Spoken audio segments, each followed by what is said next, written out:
قال معلا مقالة.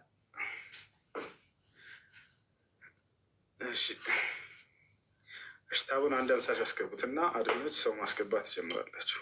وعليكم السلام ورحمة الله وبركاته.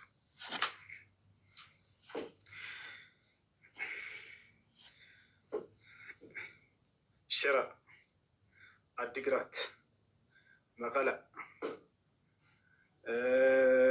أدواء سلخلخة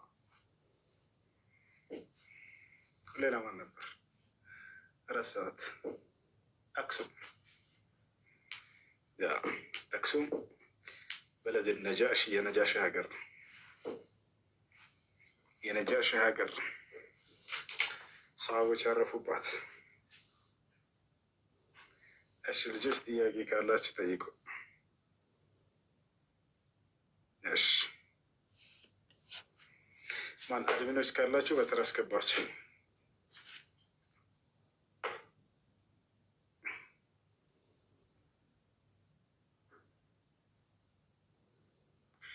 እሺ አድሚን አለ እዚህ ቤት የለም። አድሚን የለማ።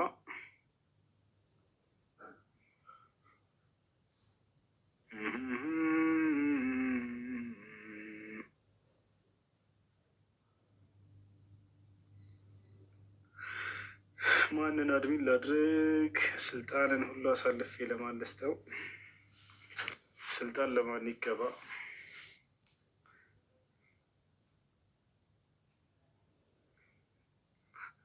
እኔ ስልጣንን ለሚጠይቅ ሰው ላሰጡት ስላሉ ነቢ ሰለላሁ ዐለይሂ ወሰለም እኔ አልፈልግም ለሚል ነው የምሰጠው።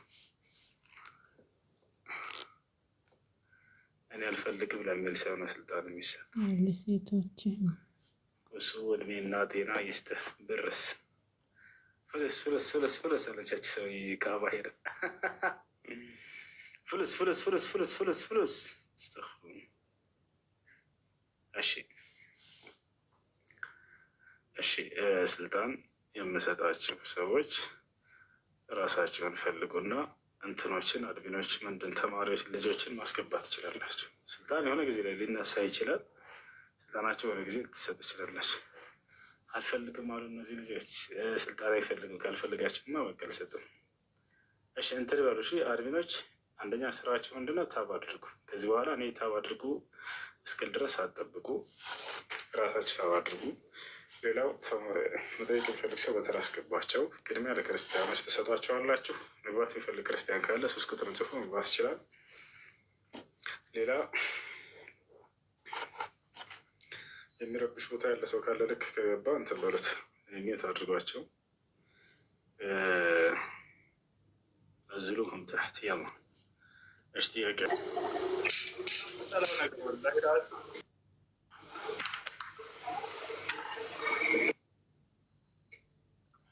የሚረብሽ ሰው ካለ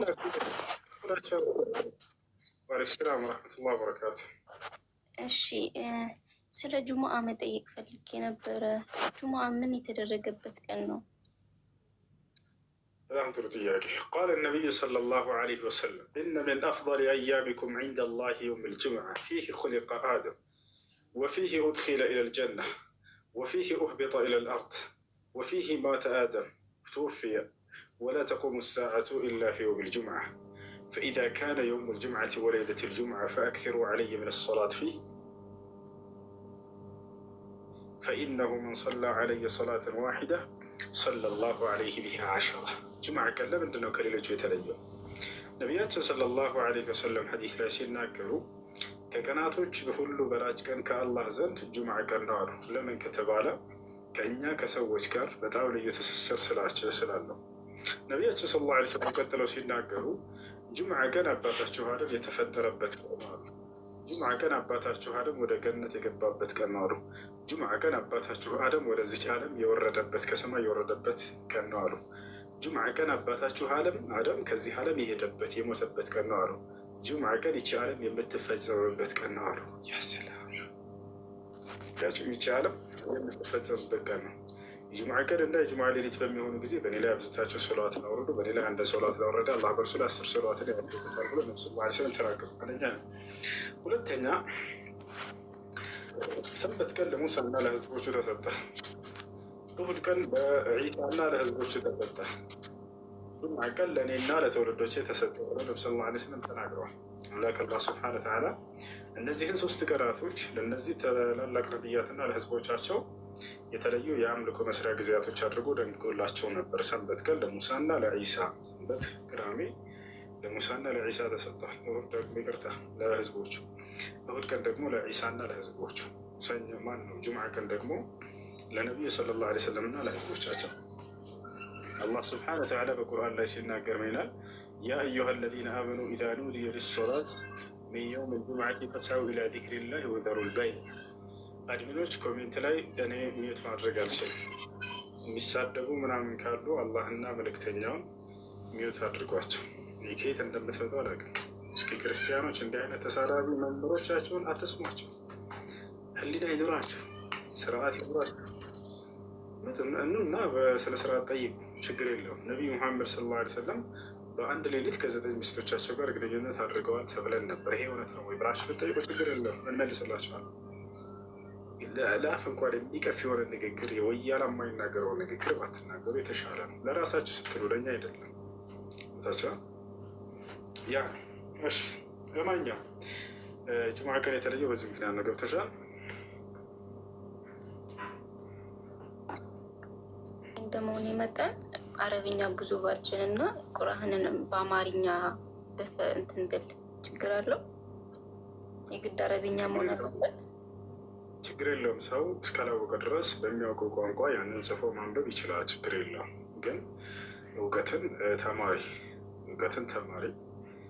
ወደ መድረሳ